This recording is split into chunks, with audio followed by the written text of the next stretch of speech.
Vous êtes-vous déjà posé des questions auxquelles vous n'avez jamais eu de réponse? C'est frustrant, hein? Et bien dans cette vidéo, ça ne va être que ça. Ça pourrait être la vidéo de la frustration, alors on va pas se poser des questions, je vais vous présenter 5 mystères qui sont à ce jour inexplicables, non résolus. Ça peut être des disparitions, des événements qui ont eu lieu, en tout cas j'espère que ça vous plaira. Personnellement ça m'a beaucoup intéressé de me plonger là-dedans. Tout ce qui concerne le domaine du mystère, c'est quelque chose qui me plaît beaucoup, donc je voulais partager ça avec vous. Si la vidéo vous plaît, n'hésitez pas à laisser un j'aime et à vous abonner à la chaîne. Je vous invite à me rejoindre sur Instagram que je vous affiche juste ici si vous souhaitez me rejoindre là-bas, si vous souhaitez m'envoyer une histoire qui vous est arrivée, que ce soit une histoire flippante ou mystérieuse. Je vous laisse également dans les commentaires me donner vos théories sur les différentes histoires que je vais vous présenter.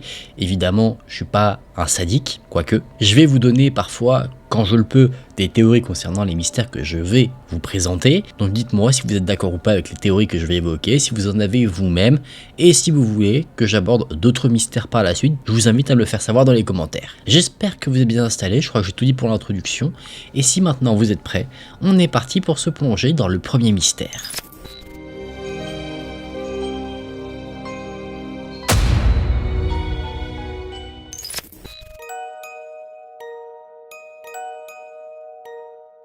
Crystal Rogers était une femme de 35 ans. Elle vivait avec son petit ami Brooks Hook et à leur domicile se trouvaient plusieurs enfants. L'enfant qu'elle avait eu avec son petit ami et des enfants qu'elle a eu également dans une précédente union.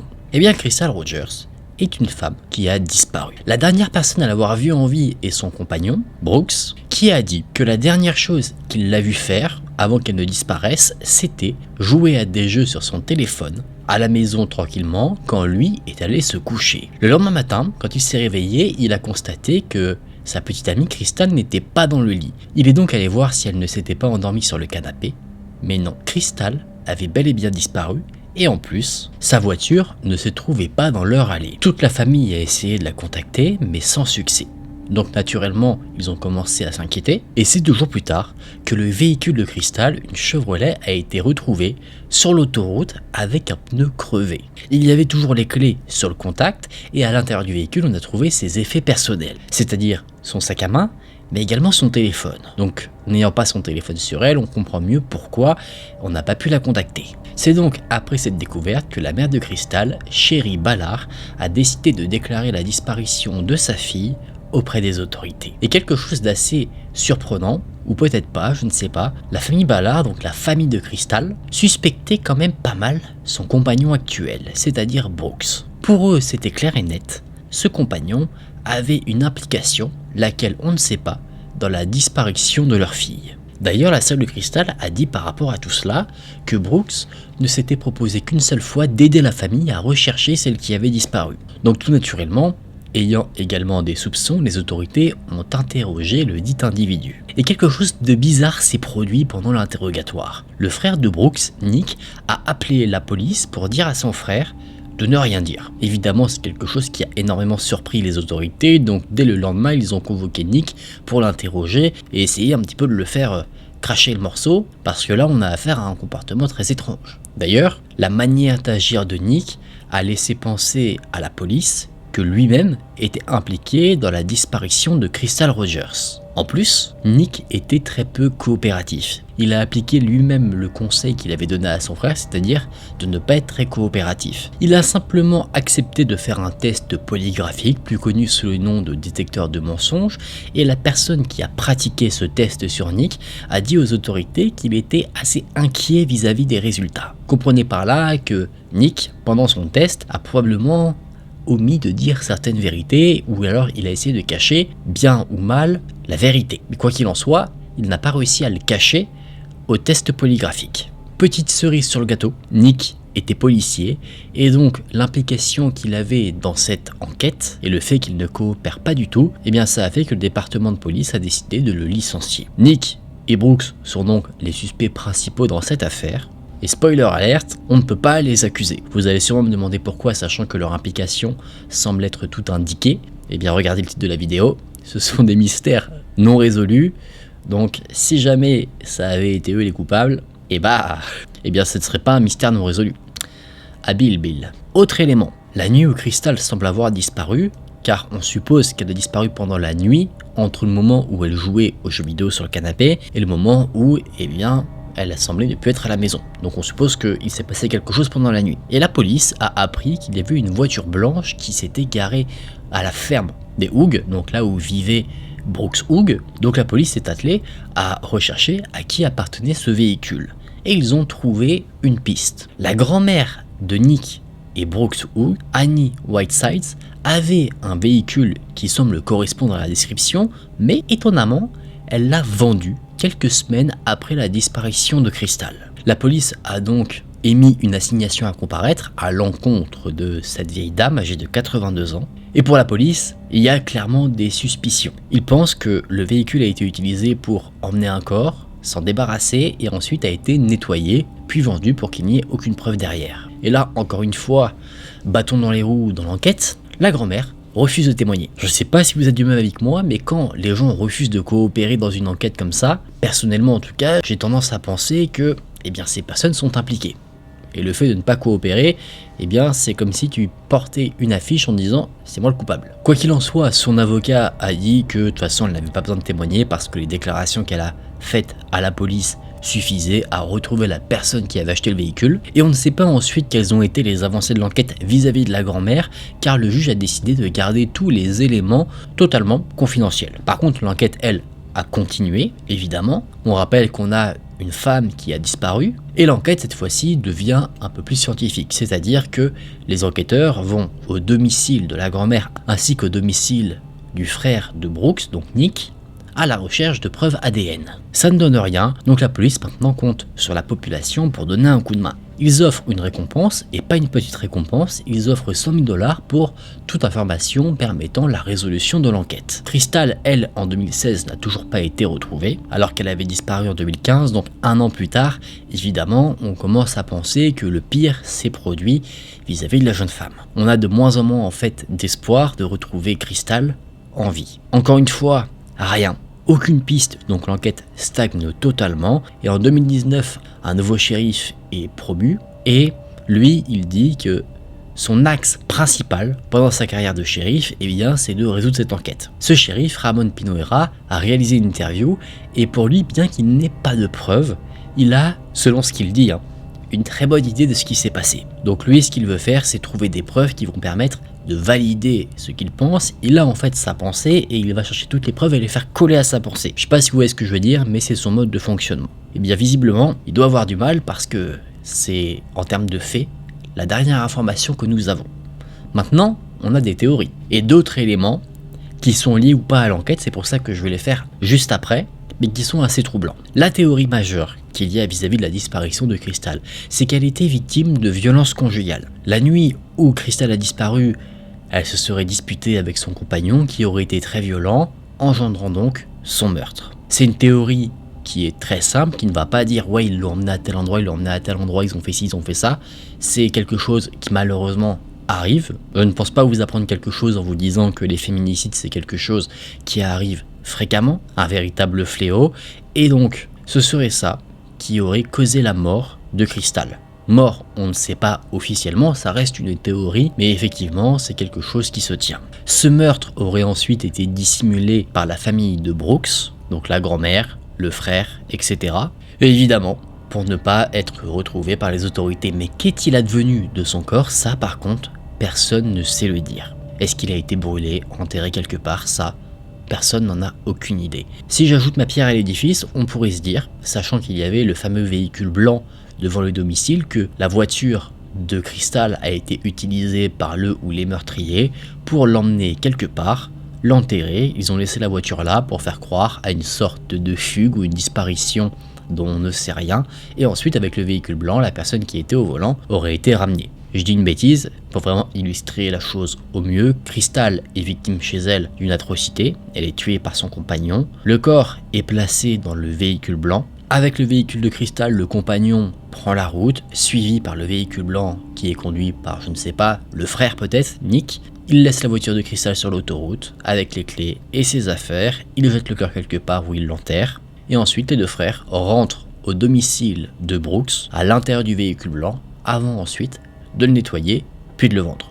C'est quelque chose, je pense, qui semble assez cohérent, mais malheureusement, aucune preuve qui ne va dans ce sens ou qui pourrait permettre d'inculper les responsables. Sauf que, comme je vous l'ai dit, il y a un élément très étrange qui est arrivé le 19 novembre 2016, c'est-à-dire 16 mois après la disparition de Crystal, et ce qui s'est passé, c'est que le père de Crystal, Tommy Ballard, âgé de 54 ans, a été abattu. Il chassait sur sa propriété avec son petit-fils de 12 ans, et il a pris une balle dans la poitrine. On pourrait suspecter un accident de chasse, sauf que le petit-fils a été totalement exclu, il a été interrogé, etc. Et c'est impossible que ce soit lui, et il est impossible également que le père de Crystal se soit donné la mort lui-même, car son arme à feu n'avait pas été utilisée. Qu'est-ce qui s'est passé?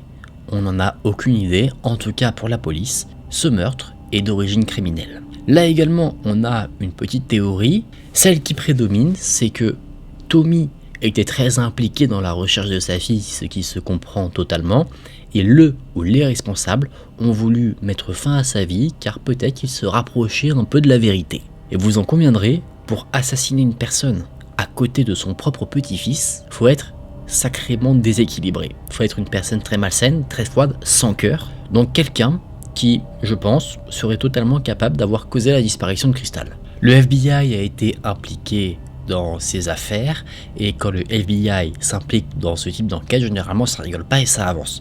Malheureusement, ça n'a pas avancé tant que ça, bien que les choses ont un petit peu bougé. Effectivement, les équipes du FBI ont fait quelques perquisitions, notamment à des endroits assez particulier. Il faut savoir que Brooks Hook, donc le compagnon de Crystal, avait une entreprise de construction. Et le FBI a enquêté sur les terrains où l'entreprise avait construit peu de temps après la disparition de Crystal. C'est vrai que quand on y pense, on peut se dire que si quelqu'un a ce type d'entreprise, ça peut permettre de cacher un corps plutôt facilement. On ne sait pas ce qui a été découvert, mais le FBI dit avoir trouvé un objet d'intérêt, lequel on ne sait pas, évidemment les éléments sont classés encore comme étant confidentiels tant que tout ça n'a pas été résolu. Mais pour le FBI, quelque chose est sûr, plus de personnes qu'il n'y paraît savent des choses sur cette disparition, et pour eux, il serait plus que temps qu'ils se manifestent. Effectivement, la disparition a eu lieu en 2015, on est maintenant en 2023, ça fait quand même 8 ans. J'espère vraiment qu'on va réussir à mettre rapidement maintenant une vérité unique et claire pour tout le monde sur cette affaire. Ce premier mystère s'achève ici, c'est très frustrant, je trouve, ce genre de mystère-là, pour une bonne raison. Cette raison, c'est que on ne sait certes pas ce qui s'est passé dans les faits, mais d'un côté, on sait aussi.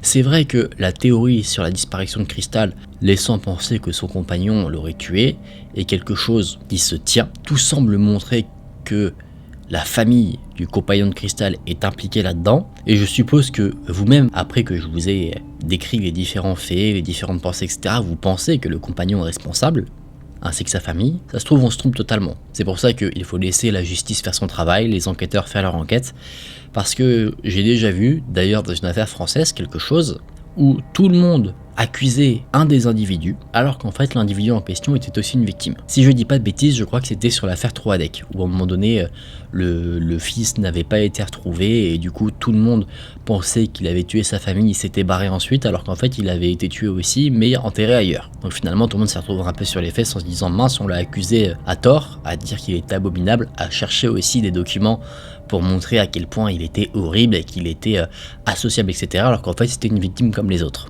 Donc on va éviter de faire ça avec cette affaire, on prend les faits comme ils sont, les théories c'est bien pour essayer un petit peu d'imaginer ce qui aurait pu se passer, peut-être qu'elles sont vraies, peut-être pas du tout. Je vous invite à me dire en commentaire quelles sont les vôtres, peut-être que l'une de vos théories, si elles sont différentes évidemment de celles que je vous ai présentées, sera la vérité. Et ça, seul l'avenir nous le dira, on l'espère, on croise les doigts.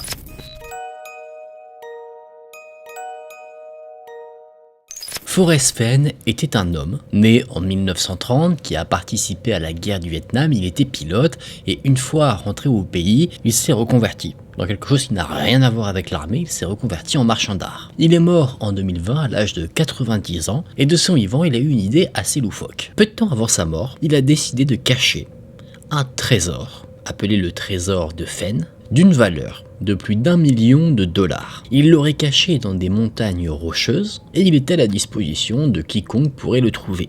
Mais pour le trouver, c'était pas aussi simple que ça. Il avait laissé des indices qu'il fallait décoder, qui pouvaient mener à d'autres indices, et si ces indices étaient correctement utilisés, là, on pouvait être amené à trouver le fameux trésor. C'est quelques mois avant sa mort qu'un étudiant en médecine prétend avoir réussi à trouver le fameux trésor. Par contre, au cours de toutes mes recherches, j'ai pas trouvé d'éléments qui indiquent si cet étudiant l'a pris ou pas. Personnellement, j'ai tendance à penser que si quelqu'un trouve un tel trésor, eh bien il aurait tendance à le garder, mais peut-être que pour le folklore de la chose, il a décidé de ne pas y toucher. Est-ce que c'est vrai ou pas? On ne sait pas, mais quoi qu'il en soit, la position du fameux trésor n'a jamais été dévoilée.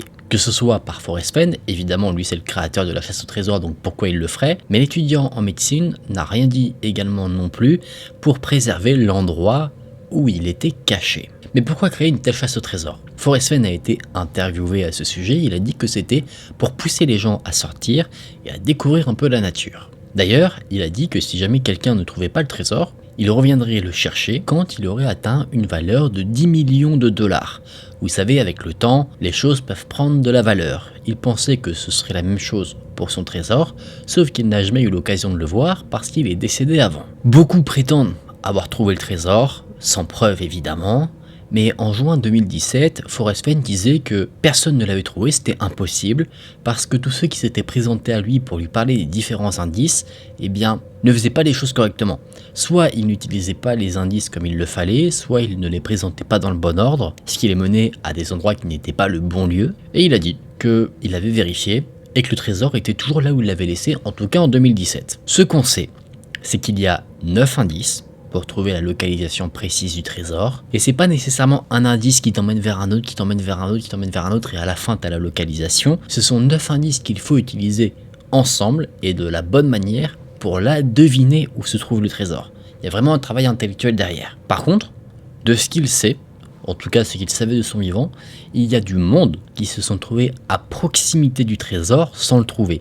Il dit que quelques-uns, selon ce qu'il a pu savoir, se sont trouvés à peu près 60 mètres du trésor, ce qui est quand même assez près, alors que la majorité des gens, eux, se trouvent à plus de 100 mètres. Ça doit être quand même sacrément frustrant de savoir que tu étais aussi près d'un trésor de cette valeur, mais que tu as été incapable de le trouver. Petit point aussi, alors ça j'ai du mal un peu à comprendre la chose, peut-être que c'est juste pour que tout le monde puisse jouer à ce jeu, mais Forrest Fenn a émis la demande que si quelqu'un trouve le trésor, il n'y touche pas. Donc ce qui est assez curieux je trouve dans cette histoire là, c'est de savoir mais en fait qu'est-ce qu'il y a dans ce fameux trésor, un trésor qui en tout cas vaut 1 million. Est-ce que c'est des œuvres d'art? Je pense pas que ce soit de l'argent, parce que de l'argent, on connaît la cupidité de l'homme.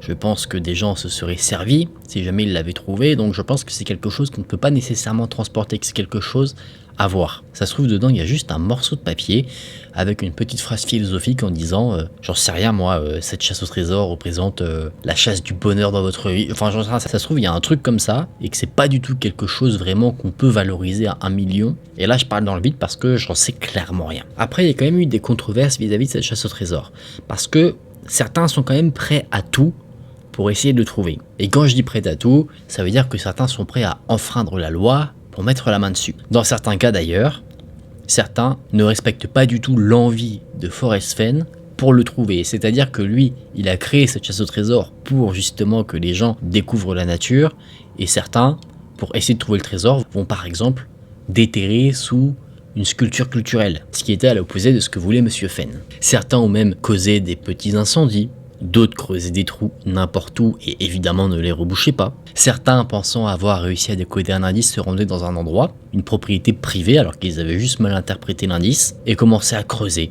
à rentrer dans les maisons. Vous imaginez un petit peu comment cette chasse au trésor et la volonté de trouver ce truc-là ont rendu les gens totalement fous parfois. Et en plus, ce qui a été très fou, c'est que Forrest Fenn a bien dit que aucun indice et surtout le trésor ne se trouvait pas dans une propriété privée. Il devait être accessible de tous. Ça ne nécessitait pas également de se mettre en danger, donc il n'y avait pas d'escalade, il n'y avait pas besoin de descendre quelque chose hors appel ou quoi que ce soit. Mais certaines personnes étaient persuadées qu'en fait, la solution qu'ils envisageaient était correcte. Par exemple, si, selon leurs recherches, la position d'un indice ou du trésor se trouvait sur une propriété privée, là où des personnes vivaient, ils ne se disaient pas « Bah non, le créateur de la chasse au trésor a dit que c'était pas possible, donc je me suis sûrement trompé ». Ils se sont dit « Non, non, ce que j'ai fait c'est ok, donc je vais y aller ». et à moi le trésor. Et d'ailleurs, il y a une personne qui s'est clairement mise en danger en descendant dans un canyon en rappel. Il s'était d'ailleurs coincé, donc les autorités ont dû le secourir. Et ce qu'il a fait, c'était clairement interdit. Donc il a eu une petite condamnation. Il n'est pas allé en prison, mais il a eu une amende. Et lui, au moment de sa condamnation, il était encore persuadé, bien que Forrest Fenn avait redit à ce moment-là qu'il n'avait pas besoin de faire ce genre de choses, que sa solution à lui, c'était la bonne et qu'il fallait qu'il le fasse. Bon, je sais qu'il y a des abrutis dans le monde. Malheureusement, ça, on peut rien y faire, mais je me dis quand même que c'est fou de voir des gens, quand le créateur de la chose, dans ce cas, la chasse au trésor, lui-même, dit qu'il ne faut pas faire ça, et que clairement c'est pas la bonne solution, et que toi tu te dis si, c'est ça. Même quand on te prouve que ce que tu fais c'est pas le bon truc, toi tu te dis si. Et c'est même pas comme si c'était quelqu'un de lambda, et du coup ça amène à débat. Quand c'est vraiment le créateur du truc qui te dit ça, et toi tu restes sur tes positions, ça montre d'un côté, je trouve, que vraiment il y a des abrutis dans le monde, et que tu auras beau leur dire ce que tu veux, leur démontrer de la meilleure des manières, et vraiment parfois de la manière la plus infaillible possible, ils vont rester dans leur connerie.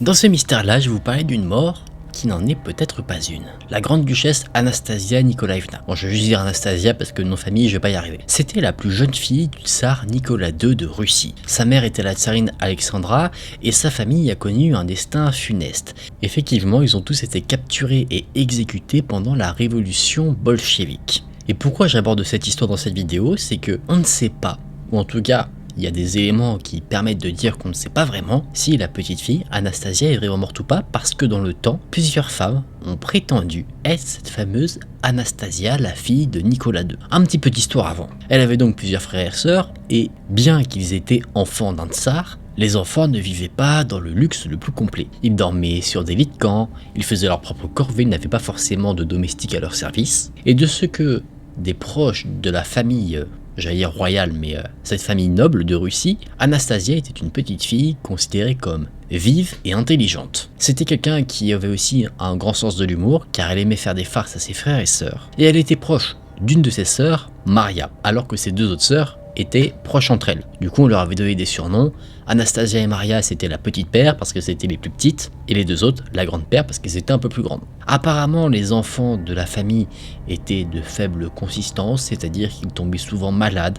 Par exemple, Anastasia avait souvent des problèmes de dos. Mal au dos, ça peut nous arriver à tous, mais dans son cas, à elle précisément, ça l'empêchait parfois même de se mouvoir correctement. Maria, sa sœur avec qui elle était très proche, elle avait un problème aux amygdales, et d'ailleurs une fois elle a même eu une hémorragie qui a failli la tuer. Elle avait un frère, Alexei, qui lui avait des problèmes de coagulation du sang qui étaient assez problématiques. Alors je suis pas sûr du terme, mais je crois qu'on dit qu'il était hémophile. Et cette famille, la famille d'Anastasia, avait un lien particulier avec un homme qui était très connu et qui était considéré comme quelqu'un de mystique, Grigory Raspoutine. Il prétendait avoir des pouvoirs de guérison et de par ces fameux pouvoirs il avait établi un lien très étroit avec la famille du tsar. Et d'ailleurs, totalement par hasard, dans les faits, le fils allait mieux d'un coup, la tsarine Alexandra, la mère de famille donc, attribuait le fait que son garçon aille mieux aux prières qu'effectuait Raspoutine, donc il a eu droit à quelques avantages. Il ne faisait pas du tout partie de l'église, lui il était là, il disait je suis quelqu'un de mystique et par un coup de chance, ou alors peut-être dû à de réels pouvoirs, qui sait, eh bien il a pu être au plus proche des personnes en position de pouvoir. Et donc étant si proche, Raspoutine s'est pas lié d'amitié, mais était également proche des enfants, dont Anastasia. Il était en quelque sorte un ami, ou en tout cas un confident. Les enfants lui écrivaient régulièrement et il leur répondait. Mais Raspoutine avait un comportement assez bizarre. Il allait, des fois, voir les filles dans leur chambre, alors qu'elles ne portaient que leur chemise de nuit. C'est quelque chose qu'une domestique a remarqué, elle en a parlé, et pour la remercier d'avoir fait ce témoignage, on l'a virée. On ne sait pas réellement si Raspoutine entretenait des liaisons avec des enfants, mais quoi qu'il en soit, cette rumeur s'est propagée et ça a commencé à faire un véritable scandale. Les gens racontaient que Raspoutine avait des liaisons avec la tsarine, Alexandra, mais aussi avec les filles. Donc, pour essayer de faire un peu taire ces rumeurs, le tsar Nicolas II a envoyé Raspoutine hors du pays pendant quelques temps. Lui est allé faire un pèlerinage en Palestine, comme ça on parle d'autre chose, ça fait un peu taire la rumeur et il reviendra quand ce sera un peu calmé. Bon, finalement Raspoutine, quand il est revenu en Russie, il s'est fait assassiner parce que les gens étaient mécontents de l'influence qu'il avait sur la famille, et étant un proche, la famille était assez attristée d'avoir perdu ce confident. Et à cette époque-là, on est en pleine Première Guerre mondiale. La tsarine et ses deux filles aînées se sont portées volontaires en tant qu'infirmières de la Croix-Rouge. Anastasia et sa sœur Maria, celle avec qui elle était proche, elle, eh bien, était trop jeune pour faire la même chose. Donc ce qu'elle faisait, c'est qu'elle n'apportait pas un soutien médicinal, mais un soutien plutôt moral. Elles allaient voir les soldats blessés pour les réconforter. La famille doit faire face à des révolutions. La grande révolution russe qui commence parce que eh bien, les habitants se plaignent de la manière dont est géré le rationnement alimentaire pendant la guerre. Sauf que la révolution est très peu gérée parce que les soldats, eux aussi mécontents, commencent à rejoindre le rang des révolutionnaires. Donc finalement, le tsar Nicolas II abdique, c'est-à-dire qu'il abandonne son rôle, il abdique également au nom de son fils, et c'est donc son frère qui prend le pouvoir. Sauf que son frère, il sent l'embrouille. Il se dit je vais pas prendre un trône alors que le pays est clairement en train de partir en fumée, donc il refuse le trône. C'est donc là la fin de la monarchie et un gouvernement provisoire se met en place. Et là, une inquiétude vient. Maintenant que Nicolas II et sa famille ne sont plus des membres de la royauté, vu qu'ils ont abdiqué, ils sont potentiellement en danger maintenant qu'ils sont des personnes comme tout le monde. Donc, alors que des révolutionnaires approchaient le palais, ils ont été envoyés en Sibérie. Ils sont partis avec des serviteurs pour patienter un peu que le temps se calme. Ils ont plutôt bien vécu. Les enfants suivaient à peu près la même vie qu'ils avaient auparavant, sachant qu'ils n'ont pas eu de privilèges royaux sur le papier. Rappelez-vous, ils vivaient sur des lits de camp, ils avaient simplement des tuteurs, ce genre de choses. Eh bien, ils suivent leur cursus habituel. Alexandra, l'ancienne tsarine donc, elle, avait une santé qui commençait un petit peu à décliner. Et à un moment, les bolcheviks ont pris le pouvoir. Donc maintenant, l'ancienne famille royale n'est plus considérée comme des membres du peuple, ils sont considérés comme des prisonniers. Donc la famille est délogée de Sibérie et ils sont logés dans une maison dans la ville d'Ekaterinbourg. Dans cette maison, la famille n'a pas le droit de sortir. Ce sont des prisonniers. En prison, on ne sort pas faire des balades comme on veut. Et cette situation de confinement, c'est quelque chose qui pèse énormément sur l'ancienne famille royale. Donc Anastasia le vit très mal. Et à un moment donné, étant tellement mal, elle décide d'ouvrir une fenêtre pour sortir un peu prendre l'air. Sauf que un garde la voit et lui tire dessus. Elle n'est pas morte, elle n'a pas été touchée, mais la balle l'a frôlée, ce qui l'a fait revenir très rapidement dans la maison. On arrive en octobre 1917, la Russie fait face à une énorme guerre civile, et à ce moment-là, la famille a disparu. On suppose qu'elle a été assassinée, mais on n'a pas de preuves sur ça. Un révolutionnaire bolchevique a écrit quelque chose racontant ce qui se serait passé. Il a dit que le 17 juillet 1918, la famille a été réveillée et on leur a donné l'ordre de s'habiller. On leur a dit qu'ils allaient être transférés ailleurs, mais qu'on les a plutôt emmenés dans les sous-sols de la maison et que là un ordre a été reçu. L'ordre d'exécuter tout le monde. Tout le monde a essuyé une pluie de balles. Anastasia, celle qui nous intéresse dans l'histoire que je vous raconte, aurait été touchée par les balles, elle aurait été blottie dans un coin du mur et sa sœur Maria, elle, n'aurait pas succombé à ces rafales de tir, elle aurait été gravement blessée et hurlé de douleur et on l'aurait achevée à la baïonnette. Mais étonnamment, dans les années qui ont suivi l'exécution de cette famille, plusieurs femmes, à partir de 1920, donc pas directement après l'exécution, se sont présentées comme étant Anastasia, cette fille issue d'une ancienne famille royale. Une d'entre elles, Eugenia Smith, aurait même écrit ses mémoires où elle raconte à l'intérieur comment elle aurait échappé à ses ravisseurs. Une autre, Nadezhda Vasilieva, est apparue en Sibérie, se présentait comme Anastasia, mais elle a été arrêtée et envoyée en asile psychiatrique, là où elle est décédée. Une autre, alors elle, on sait clairement que ce n'est pas la véritable Anastasia, mais elle se présentait comme telle, appelée Anna Anderson,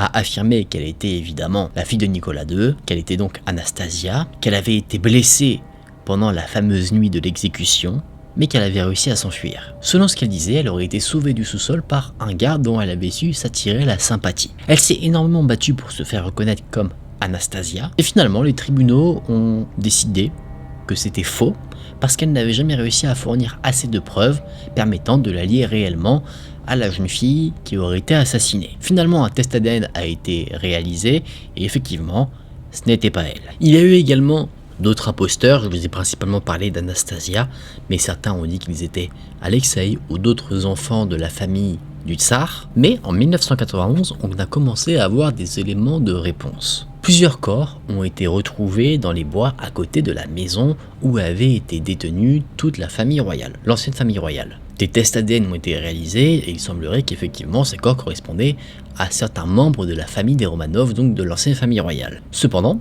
parmi tous les corps, il y en a 2 qui manquaient à l'appel. On en a conclu que ces corps appartenaient à Alexei et à l'une de ses sœurs, donc peut-être Anastasia ou une autre. Et en 2017, un constructeur russe a trouvé les restes d'un corps brûlé. Évidemment, après toutes ces années, c'était pas en très bon état, mais ça correspondait à là où les corps auraient pu être laissés suite à l'exécution de la famille. Les tests ont été réalisés et effectivement, on a pu confirmer que les corps correspondaient bien à des membres de la famille des Romanov, donc l'ancienne famille royale, mais parmi les deux corps, on ne sait pas dire lequel est celui d'Anastasia. Donc, il y aurait potentiellement une possibilité qui serait que la fameuse Anastasia soit en vie, même si ça reste très peu probable. C'est un mystère qui n'est pas vraiment résolu, même si on a beaucoup d'éléments de réponse qui permettent de nous faire une idée de ce qui a pu se passer, mais vu qu'il y a en soi assez peu de détails, il me semble, sur la nuit d'exécution, eh bien, à peu près tout est envisageable. En tout cas, n'hésitez pas à me dire vous ce que vous en pensez. Alors je suis désolé pour la partie histoire, je suis pas du tout calé dans ce domaine-là et je pense que j'ai vraiment fait un truc très vague. Ceux qui sont passionnés de l'histoire et particulièrement de cette période vont vouloir me tuer. Si vous voulez ajouter des détails, évidemment, sur tout ça, ceux qui s'y connaissent plus que moi, vous êtes le bienvenu. Et j'irai voir tout ça avec plaisir parce que même si, alors cette période de l'histoire n'est pas une période qui m'intéresse moi particulièrement, je trouve que le mystère qu'il y a autour est très intéressant par contre.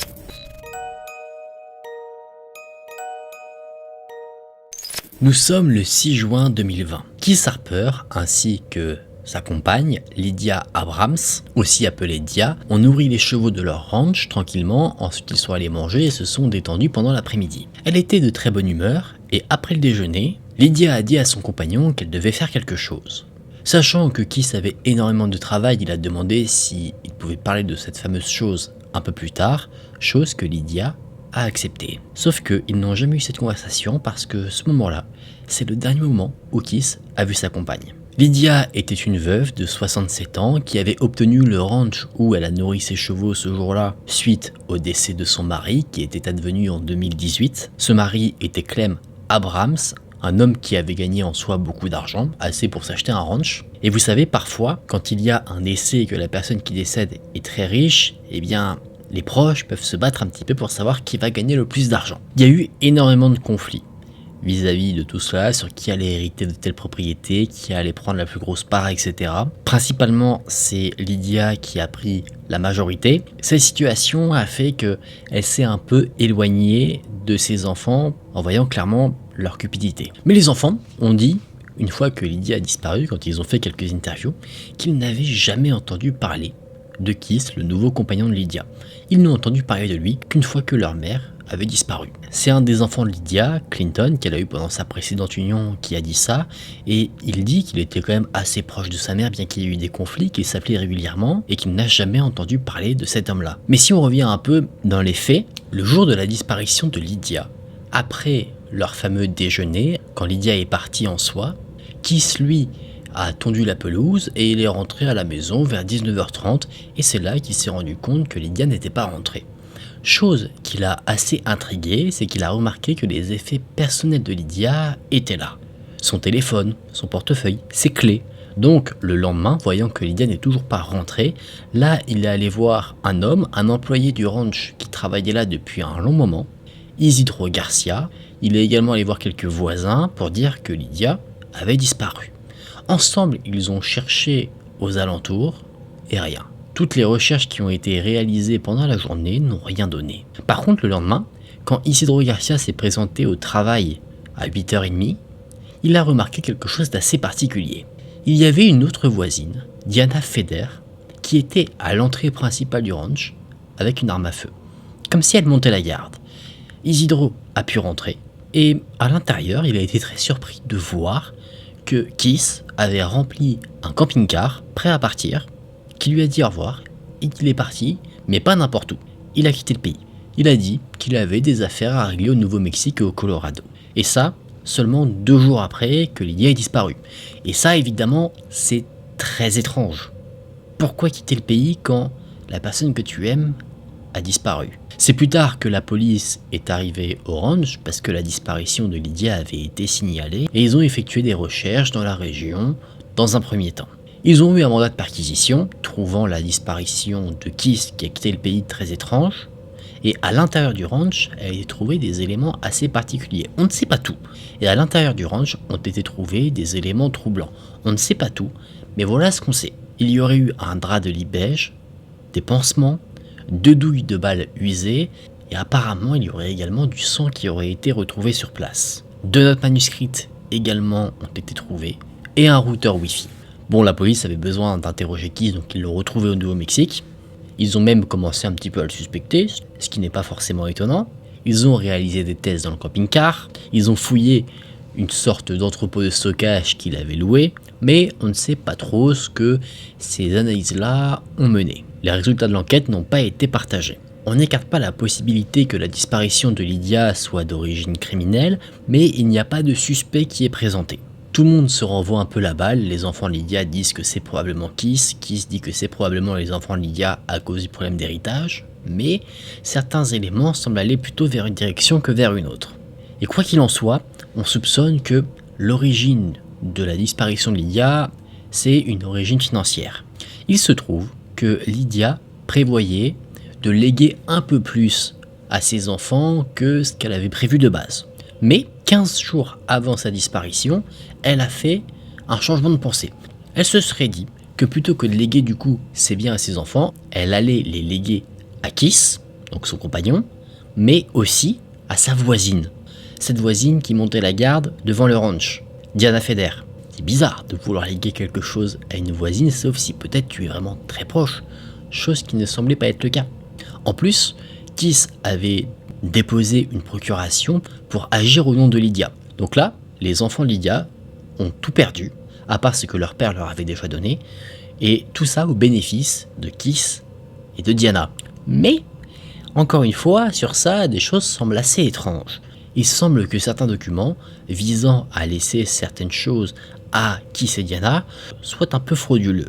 C'est-à-dire que la signature de Lydia sur ces documents serait en fait issue d'un autre document, comme si on avait essayé de faire un petit montage. Et rappelez-vous un petit peu ce que j'ai dit avant. Quand le ranch a été fouillé, des notes manuscrites ont été retrouvées. Et ces notes-là avaient été écrites de la main de Lydia, qui semblait, selon ce qu'elle avait écrit, craindre pour sa vie. Et elle mettait un nom sur la personne qui pouvait la mettre en danger, et ce nom c'était celui de Keith. Car Keith, vous allez voir, cachait étonnamment bien son jeu. Il avait déjà été retenu coupable d'un crime qui en dit beaucoup, il avait clairement abusé de son ex-femme. Il avait également tenté d'abuser d'une inconnue, et un autre nom ressort dans les documents. Ce nom, c'est celui de Diana Feder, la fameuse voisine. Lydia supposait que Keith et Diana avaient une relation. Apparemment, cette Diana passait beaucoup de nuits au ranch.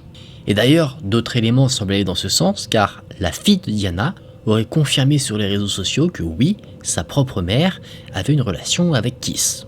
Donc évidemment, toutes ces nouvelles informations, pour les enfants de Lydia, c'est une aubaine. Ils n'arrêtent pas d'accuser Keith, de dire que c'est lui le responsable, etc.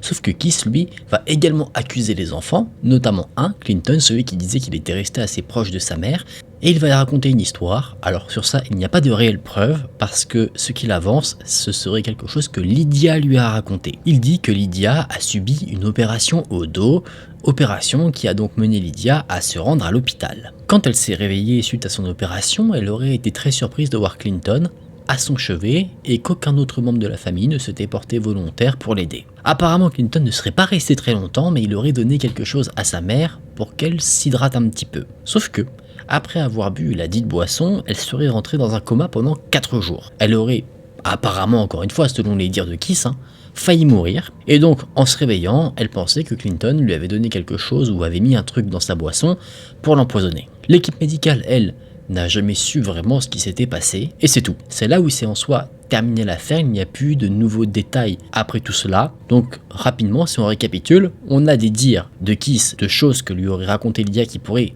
inculper Clinton, mais ça c'est pas vraiment vérifiable, et on a des faits qui pourraient inculper Keith. Personnellement, j'ai tendance à pencher vers un côté plutôt que de l'autre. Je sais pas si vous aussi c'est le cas. En tout cas, n'hésitez pas vous à me dire en commentaire ce que vous pensez, et j'espère réellement qu'on aura le fin mot sur cette histoire. En tout cas, si on l'a, je vous le dirai, que ce soit en story sur Insta ou en commentaire épinglé, si jamais il y a du nouveau évidemment.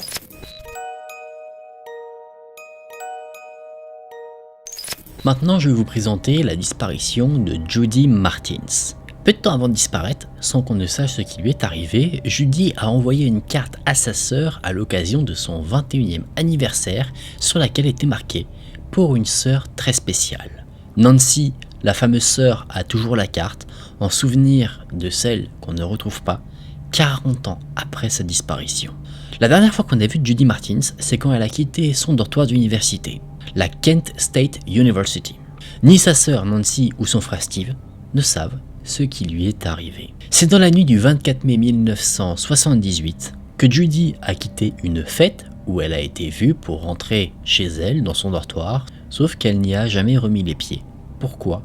On l'ignore. Le dossier concernant Judy a été détruit parce que l'université ne conserve les dossiers que pendant 20 ans. Donc dans les années 2000, le dossier a disparu. La seule chose qui reste concernant la disparition, c'est les documents que la famille de Judy Martins ont pu conserver. Mais qui était Judy? Une jeune fille née le 15 juillet 1955, l'aînée de 2 autres enfants qui sont arrivés plus tard, donc Nancy et Steve. Nancy et Judy étaient très proches, d'où la fameuse carte plus tard où elle notait à une sœur très spéciale.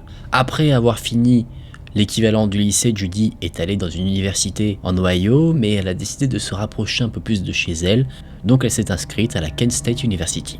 Elle avait pour ambition de devenir thérapeute ou conseillère. Mais qu'est-ce qui s'est passé un peu plus précisément quand elle a disparu? De ce qu'on sait, elle a été vue pour la dernière fois le 24 mai 1978 à 2h30 du matin. Des personnes l'ont vue, ils ont déclaré qu'elle quittait une fête, qu'elle portait une perruque rouge alors qu'elle avait de base les cheveux noirs.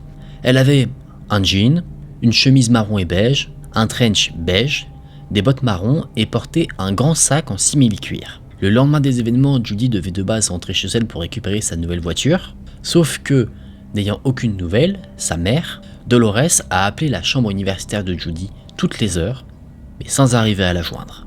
C'est un camarade de classe qui a officiellement signalé la disparition de Judy le 26 mai, et donc on a fouillé sa chambre, mais rien ne manquait. C'est-à-dire qu'elle a laissé derrière elle ses affaires, ses effets personnels, du maquillage, ses lunettes, ses vêtements.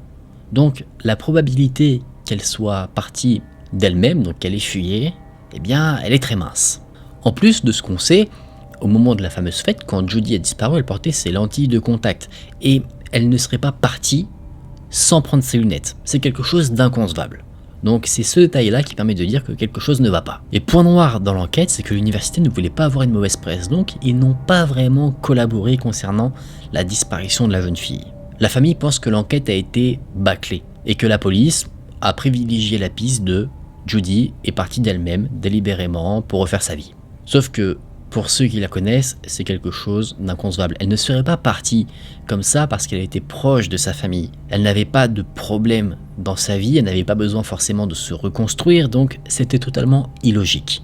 Pour faire les choses bien, la famille a donné de quoi récolter des éléments pour récolter l'ADN de Judy au cas où malheureusement qu'un corps soit retrouvé et qu'on puisse donc ensuite l'identifier, savoir en fait ce qui lui est arrivé. Parce que ça, alors je ne le savais pas, mais parfois des corps sont retrouvés et on ne sait pas qui c'est. On arrive à avoir de l'ADN sur eux, mais on n'a aucune correspondance et on ne peut pas retrouver l'identité du corps parce qu'on n'a aucun lien à faire avec. Donc en ayant l'ADN de Judy, si un corps est retrouvé ou a été retrouvé, peut-être qu'on pourra faire un lien et donc se dire ok, Judy a été retrouvée, certes décédée, mais au moins elle a été retrouvée. On n'a pas cette attente interminable. Et en soi, ce mystère-là va être très court parce que en fait c'est tout ce qu'on sait. Judy a disparu une nuit et on n'a aucun indice, rien qui permette de dire ce qui aurait pu lui arriver. Steve, le frère de Judy, se dit qu'il faudrait que quelqu'un ait des états d'âme s'il a fait du mal à Judy pour révéler ce qu'il a fait, ou qu'en tout cas l'enquête ne pourra pas avancer sans aide extérieure. Et c'est ça justement qui est très dur pour la famille, c'est de ne pas savoir.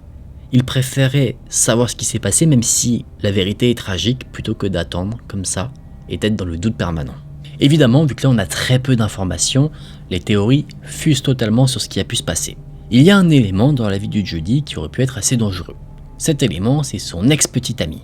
Alors, non pas que c'était un homme dangereux, mais peu de temps avant la disparition de Judy, celle-ci l'avait quitté. On ne sait pas comment un homme abattu peut réagir, donc peut-être que de colère ou de tristesse, il aurait fait quelque chose. Cette piste a été exploitée, mais ça n'a rien donné. Il est passé au détecteur de mensonges, il a réussi le test, après il aurait pu réussir même s'il a fait quelque chose. Donc Possibilité, oui, il y a un faible pourcentage que ce soit lui, mais pourcentage à ne pas écarter non plus. Autre possibilité, bien tragique, c'est un détenu qui purge actuellement une peine de prison. Il purge une peine parce qu'il a assassiné 2 femmes qui physiquement ressemblent à Jodi. En plus, il ne vivait pas très loin de là où a disparu Jodi quand elle a disparu, et Nancy, qui est très impliquée dans la disparition de sa sœur, a voulu écrire une lettre à ce détenu pour avoir des informations, sauf que un agent du FBI, rien que ça, lui a dit qu'il ne fallait surtout pas le faire. Pourquoi ? Eh bien peut-être que cet homme, rappelons que c'est quand même un criminel, un tueur, aurait pu jouer de la situation, essayer de faire du mal alors qu'il n'y a pour rien psychologiquement à la famille de Jodi en disant que c'est lui alors que ce n'est pas le cas, emmener la famille sur des fausses pistes, etc. Quoi qu'il en soit, quoi qu'il soit arrivé à Jodi, sa famille reste persuadée aujourd'hui que malheureusement, elle a perdu la vie. Car si jamais, eh bien, elle avait décidé de refaire sa vie, sa famille était persuadée que elle se serait présentée à des événements importants, notamment le mariage de Nancy ou quand certains membres de la famille avaient des problèmes de santé. D'ailleurs, en parlant de problèmes de santé et des membres de la famille, le père de Jodi, lui, est décédé à 57 ans suite à un cancer et sa mère à 71 ans, sans savoir ce qui était advenu de leur fille. Nancy est persuadée que d'un côté, l'impact psychologique de cette disparition a écourté leur vie, et un des éléments qui lui fait le plus mal, c'est que beaucoup d'éléments liés à la disparition de sa sœur ont été détruits, laissant donc tous les membres de la famille restante dans le doute, et bien sûr, il reste toujours une lueur d'espoir qu'à un moment donné, on sache enfin la vérité concernant cette disparition très mystérieuse, et je pense que c'est tout ce qu'on peut souhaiter, que la vérité sorte pour alléger la conscience des membres de la famille de Jodi et qu'ils puissent enfin vivre pleinement leur vie.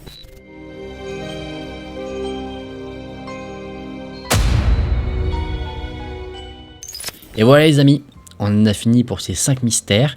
J'espère que cette vidéo vous a plu. J'ai fait de mon mieux pour vous retranscrire au mieux toutes ces histoires. En tout cas, personnellement, j'ai beaucoup aimé vous les présenter. J'espère que vous avez passé un bon moment. Si c'est le cas, je vous invite à laisser un j'aime et à vous abonner à la chaîne. Je vous laisse mon Instagram de nouveau juste ici si vous souhaitez me suivre et m'envoyer une histoire flippante qui vous est arrivée. Si vous n'en avez pas, c'est pas grave.